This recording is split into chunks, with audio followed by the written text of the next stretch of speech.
So we're going to talk tonight about two key threads when you're starting your job search. Networking first for a minute, and then resume customization. Networking is just really key because it's about building professional relationships over time, finding out what you have in common with others, and then following up on that so that eventually you have people you can collaborate with, call on to recommend you or refer you. You can do favors for each other, right? And the reason that's so important when we're talking about customizing your resume is because at least 80% of jobs are gotten by either internal candidates or people referred by people already working at the company, right? So you really only have a 20% chance maximum if you're just submitting your resume and cover letter cold from a job board ad, right?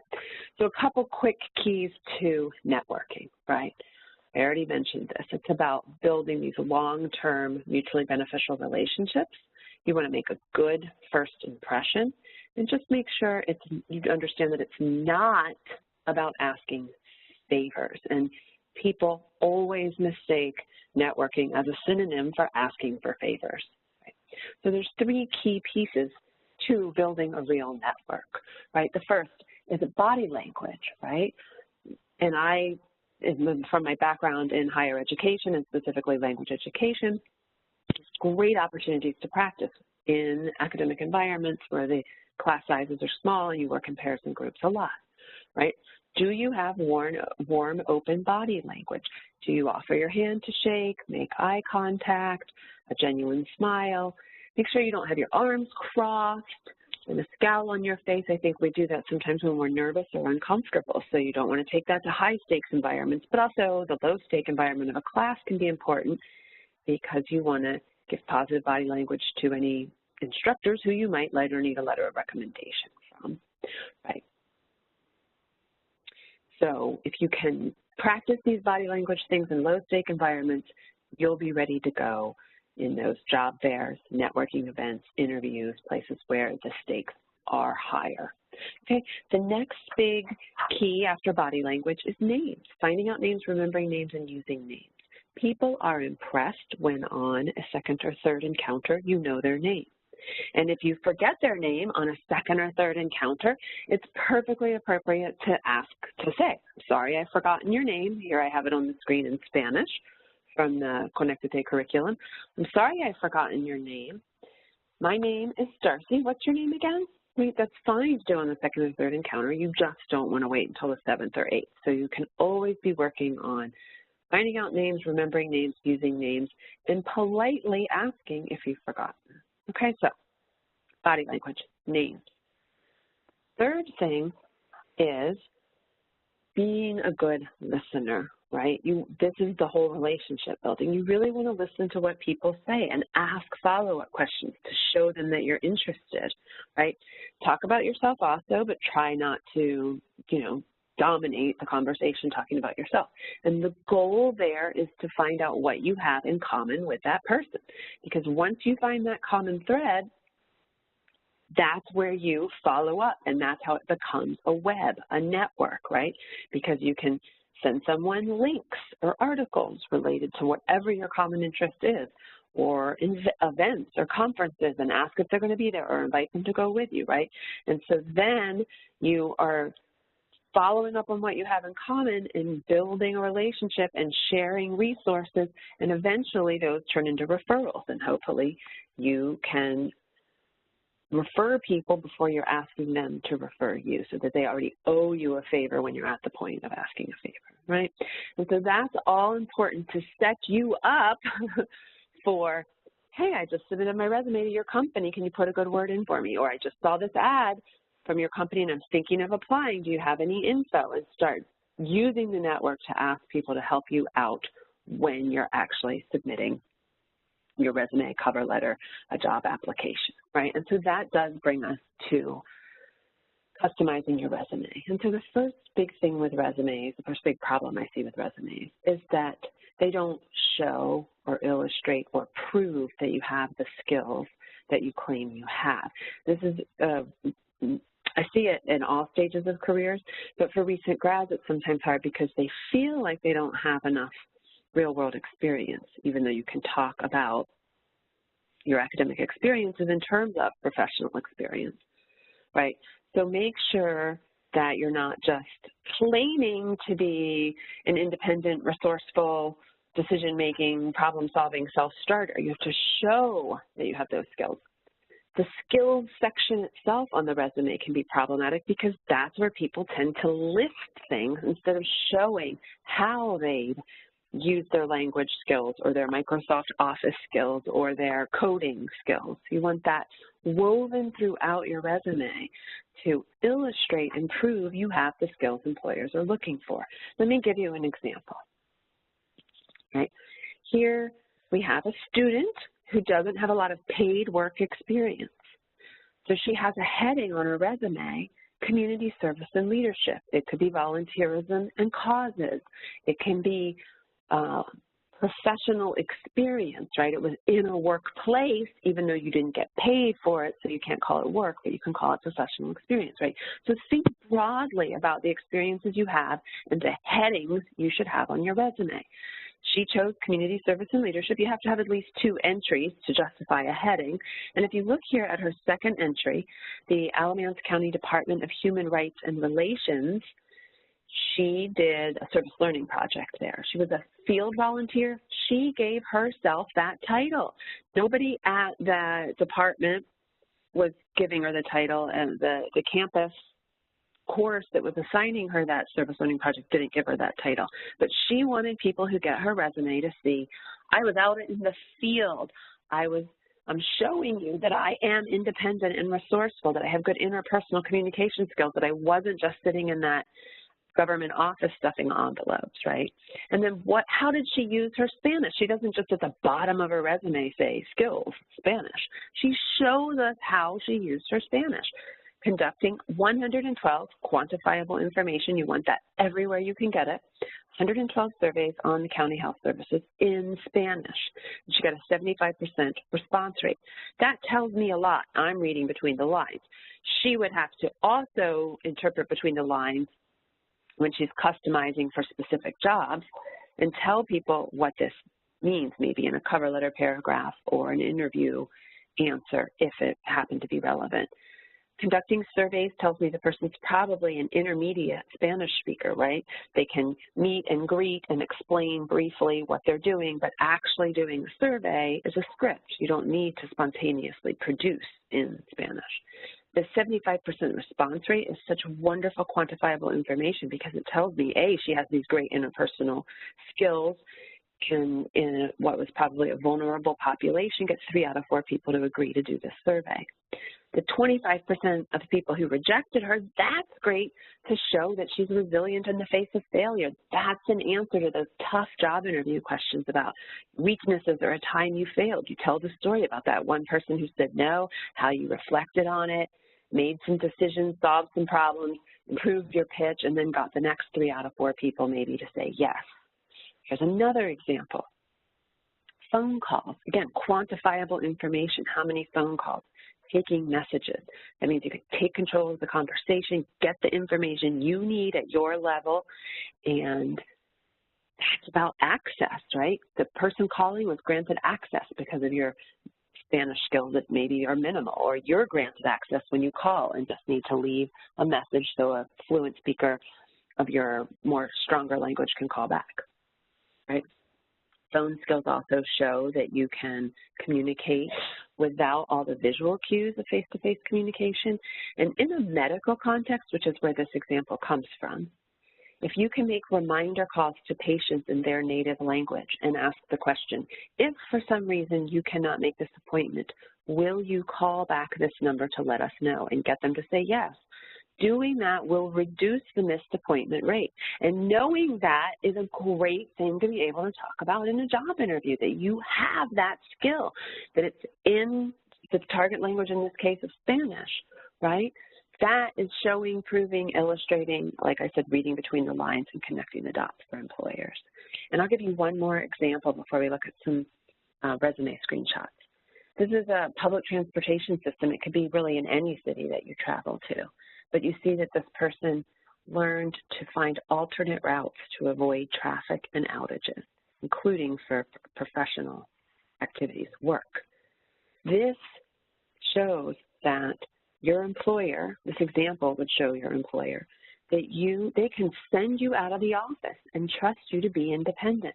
They know that you're going to solve problems, make decisions, get where you need to get on time. You're not going to be late for meetings. You're not going to no-show.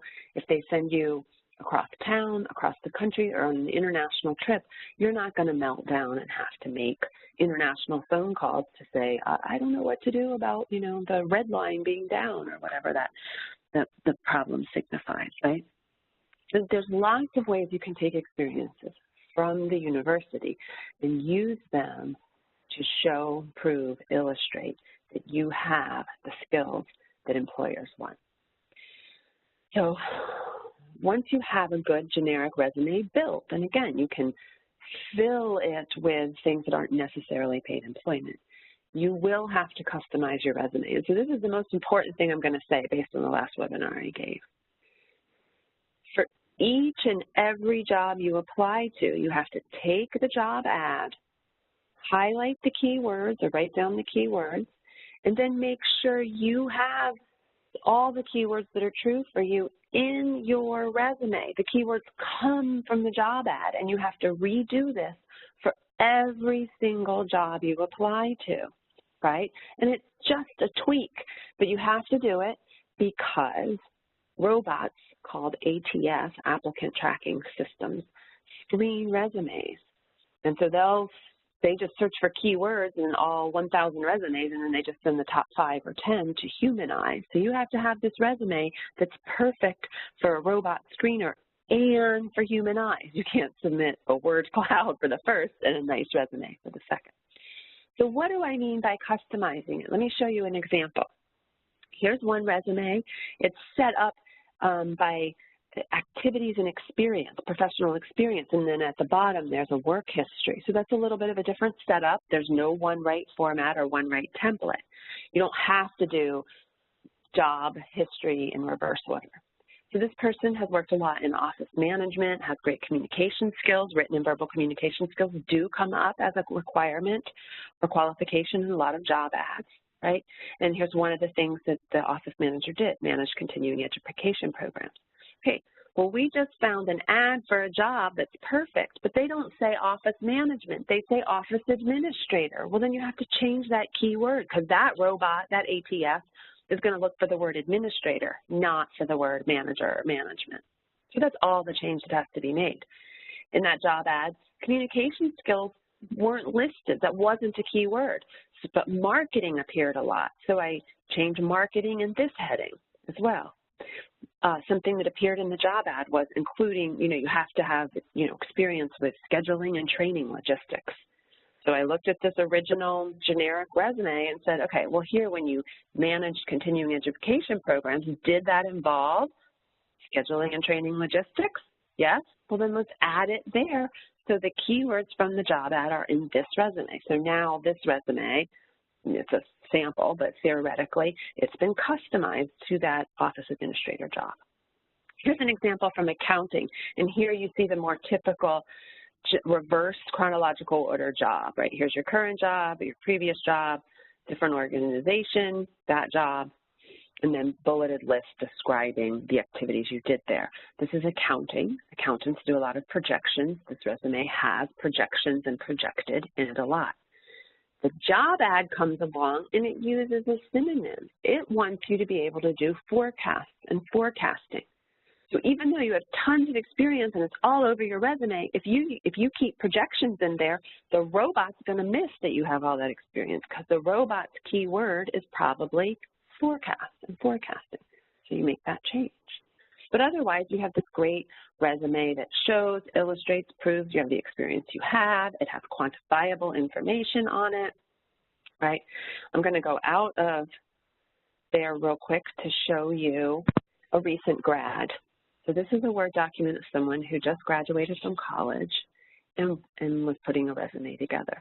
So you see there is a lot of work experience. It's fairly typical for high school and college students camp counselor, lifeguard, and swim coach, but we have clear, specific, strong verbs, quantifiable information, right? Exactly what you did. You don't just say helped third grade teacher or student taught. You say how many lessons you taught, if you planned the lessons, how many kids, right? Specific numbers and specific activities. And then here we see leadership activities, right? So that's not volunteerism and causes or community engagement, but it's a great way to show skills from a workplace. This person does have skills. And then education, it came out really tiny here. It doesn't need to be this tiny, but education just needs to be at the bottom of your resume to show, yep, I got that minimum degree that you require in the job ad, right? You always want education at the bottom, 2 or 3 lines, right?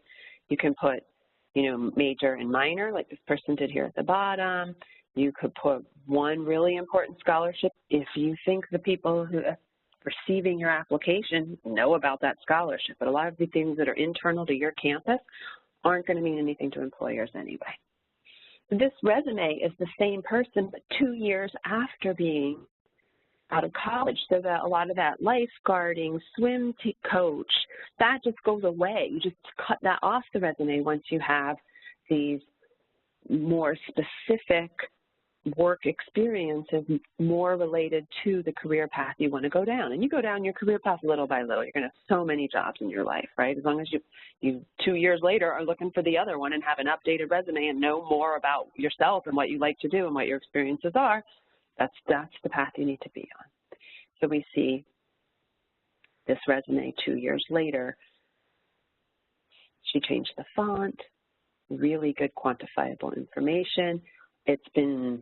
This is a real person, but it's been anonymized, so it's less specific than it would be, right? You'd have actually the name of the schools and all of the real name and everything, right? But this shows a recent grad plus 2 years. And I can come back to this in the Q&A if anybody wants to see it more.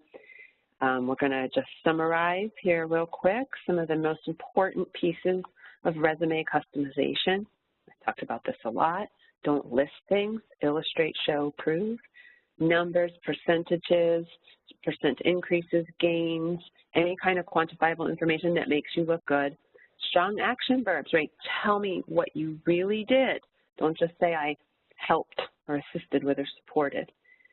Again, education to a minimum, 2 lines at the bottom. That's the biggest problem I see with recent grads. They give me a resume. The top third or half of the page is education. It looks like you're applying to be a student and can't even wrap your head around the fact that you're applying for a workplace job, and employers won't read past that huge high priority education thing. It needs to be high priority work, professional experience. And then this connects the dots that I talked about a lot, right? You will need to, in your cover letter paragraph and in your job interview questions, tell people what those really brief resume lines and quantifiable information mean, right? And in cover letters, it's not about you. It's not all I, me, my. You want to say, company X needs blank. Here's a story about me doing something related to that takes 2 or 3 sentences. And then at the bottom, you can say, this example shows that I would be an excellent whatever the job is you're applying for, okay? And that's what this making it about the employers, right? They have a need. They have an unmet need. That's why there's a job ad. You need to show them that you meet their unmet need. They have a problem. You need to show them that you solve the problem. They don't care if you're hoping to gain experience or whatever people too often put in cover letters. Michael, I'm going to turn it over to you for Q&A.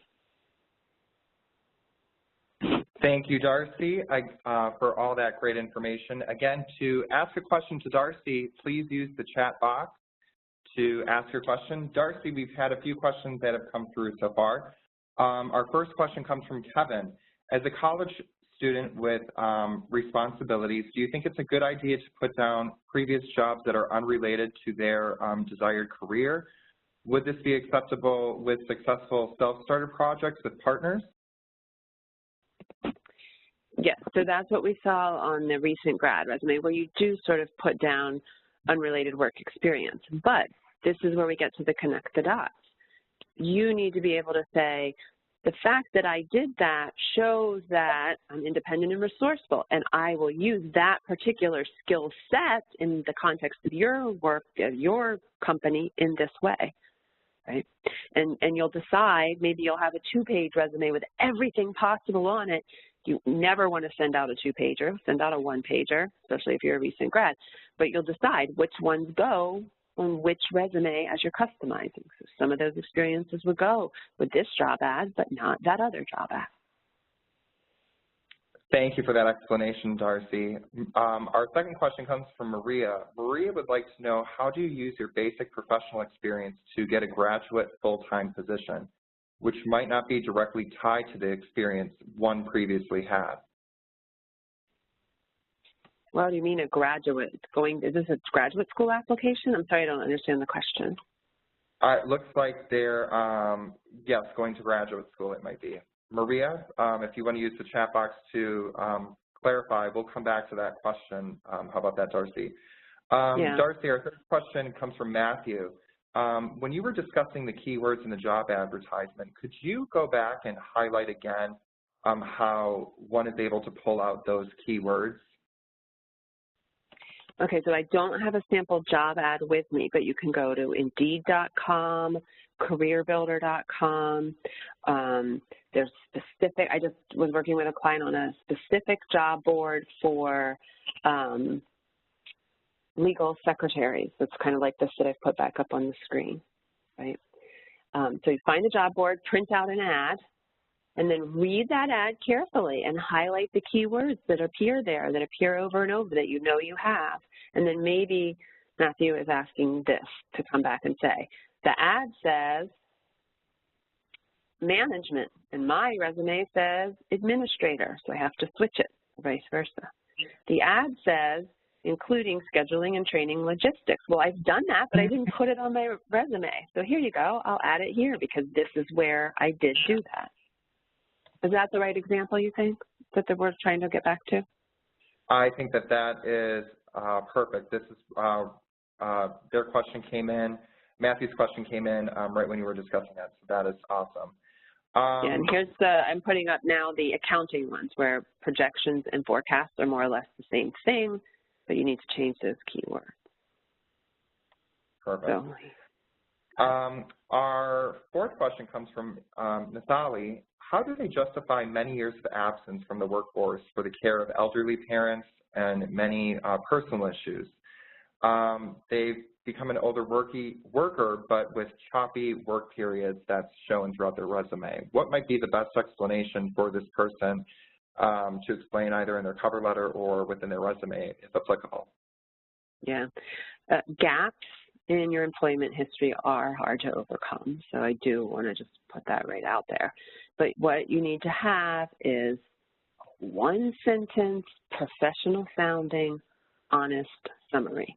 And the biggest problem people have is they over-explain, give too much of the history and too much of their personal life, or they're angry about the gap because it involved, you know, losing a job or getting fired, and so they get too emotional. And so that I try to help clients sort of craft a one sentence, right?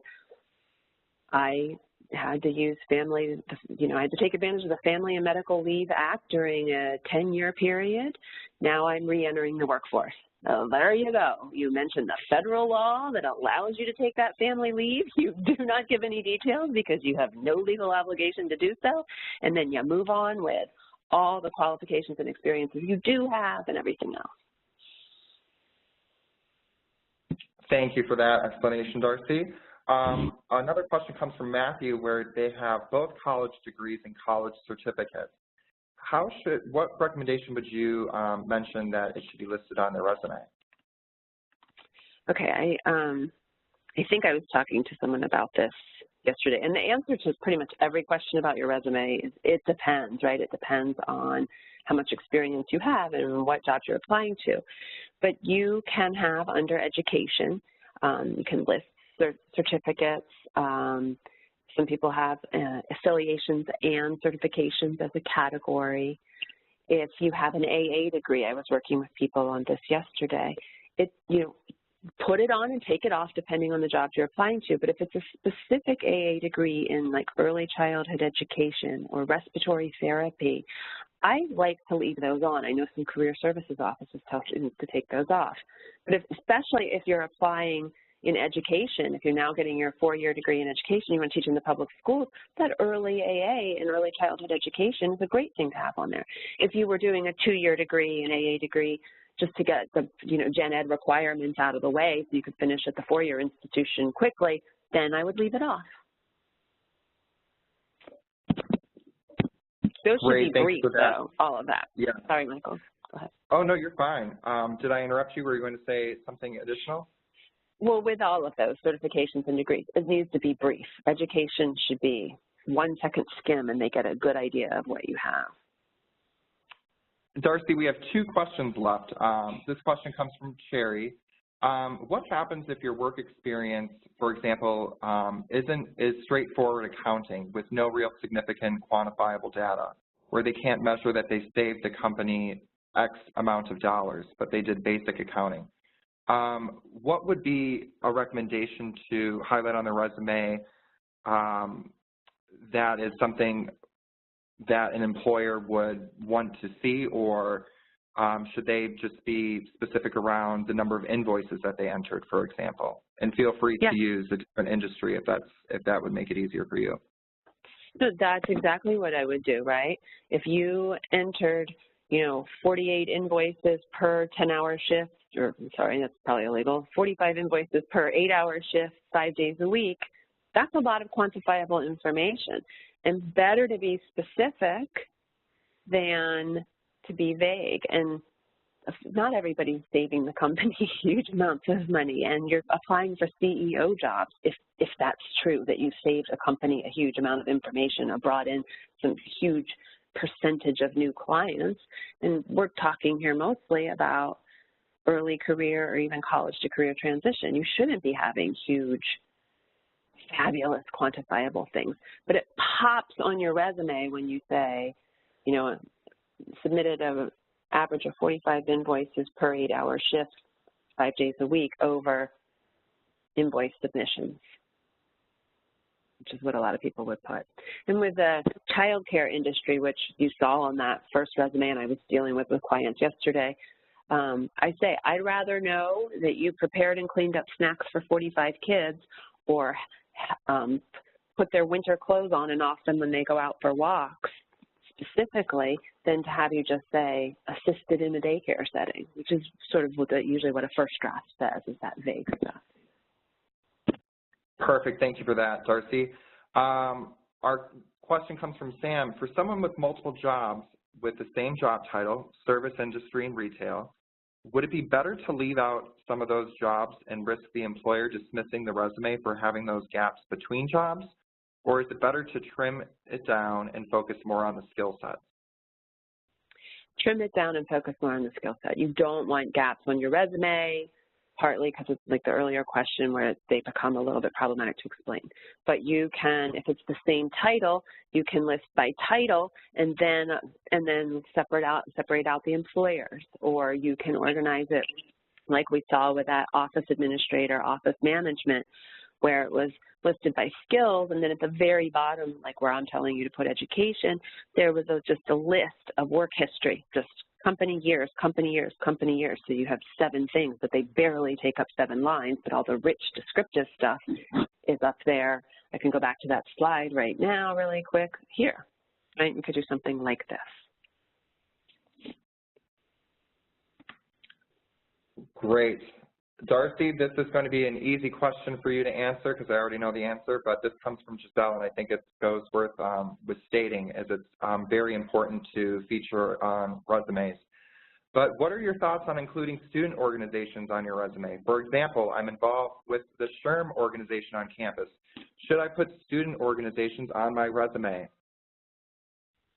And it depends, right? Sure. And especially if you can sort of put a couple bullets and you need to fill in space on your resume that say, that you organized meetings, took minutes, communicated with 55 members, right, the quantifiable information of the role you had in the organization. So and I think I have that on the student resumes that we were looking at before.